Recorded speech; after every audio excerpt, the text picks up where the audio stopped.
শিক্ষার্থী বন্ধুরা, ভিডিও টিউটোরিয়ালের এই পর্বে তোমাদের স্বাগত জানাচ্ছি। আমরা আজকে জব অ্যান্ড এডমিশন এর কিছু এমসিকিউ নিয়ে আলোচনা করব। এখানে বলা হচ্ছে he was all alone when I saw him. এখানে বলা হচ্ছে যে আমি যখন তাকে দেখেছিলাম, এর অর্থ হচ্ছে আমি যখন তাকে দেখেছিলাম, হি ওয়াজ অল অ্যালোন, তখন সে একাকী ছিল। এখানে পরীক্ষায় আমাকে নির্ণয় করতে বলা হচ্ছে যে আন্ডারলাইন ওয়ার্ড অলটা হচ্ছে কোন পার্ট অফ স্পিচ, এটা হচ্ছে নাউন না প্রোনাউন না অ্যাডভার্ব না প্রিপোজিশন, এটা আমাকে নির্ণয় করতে হবে। তাহলে আমরা জানি এটা আমাকে যে নিয়ম অনুযায়ী উত্তরটা প্রদান করতে হবে। আমরা জানি অল অ্যালোন, এটা দুটো একটা শব্দ হচ্ছে কম্পাউন্ড অ্যাডভার্ব। অল অ্যালোন যদি দুটো একসাথে বলা হয় সেটা হচ্ছে কম্পাউন্ড অ্যাডভার্ব। আমাদের এই উত্তরটা প্রদান করার জন্য যে নিয়মটা আমাকে জানতে হবে সেটা হচ্ছে অ্যালোন বা অ্যাবাউট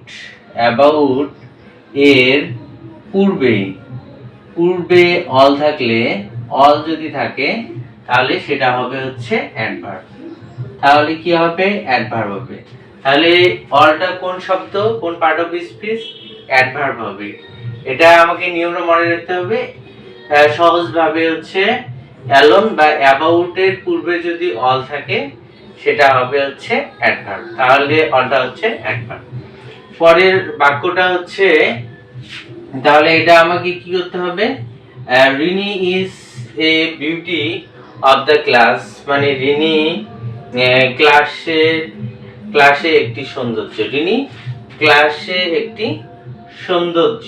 এখানে বলা হচ্ছে বিউটিটা কোন পার্ট অফ স্পিচ, এটা আমাকে যে নিয়মে করতে হবে। আমরা জানি যে বিউটিটা হচ্ছে কোন নাউন, সেটা হচ্ছে অ্যাবস্ট্রাক্ট নাউন। বিউটি হচ্ছে অ্যাবস্ট্রাক্ট নাউন। অ্যাবস্ট্রাক্ট নাউনের সংজ্ঞাটি কি? ধরা যায় না এবং ছোঁয়া যায় না, শুধুমাত্র অনুভব করা যায়। তাকে বলা হয়, এই নাউনগুলোকে বলা হয় কি? Abstract noun. কিন্তু অ্যাবস্ট্রাক্ট নাউনের পূর্বে যদি আর্টিকেল থাকে সেটা কমন নাউন হয়ে যায়। তাহলে আর্টিকেল প্লাস অ্যাবস্ট্রাক্ট নাউন এটা সমান কি হয়ে যায়? কমন নাউন হয়ে যায়। তাহলে এটা নিয়মটা কি?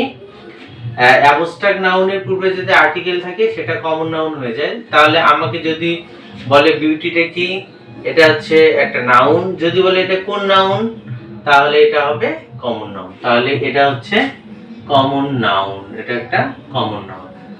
তারপরে বলা হচ্ছে এখানে he has follow wrong path, মানে সে ভুল পথ অনুসরণ করছে, বলে সে ভুল পথ অনুসরণ করছে। এখানে যে নিয়মে এটা করতে হবে, যেমন আমরা জানি যে অ্যাডজেক্টিভ প্লাস নাউনের পূর্বে কি বসে? অ্যাডজেক্টিভ বসে। আমরা প্যাথ, তাহলে শব্দের শেষে এটা যদি নাউন হয় তাহলে এটা কি হবে? অ্যাডজেক্টিভ হবে।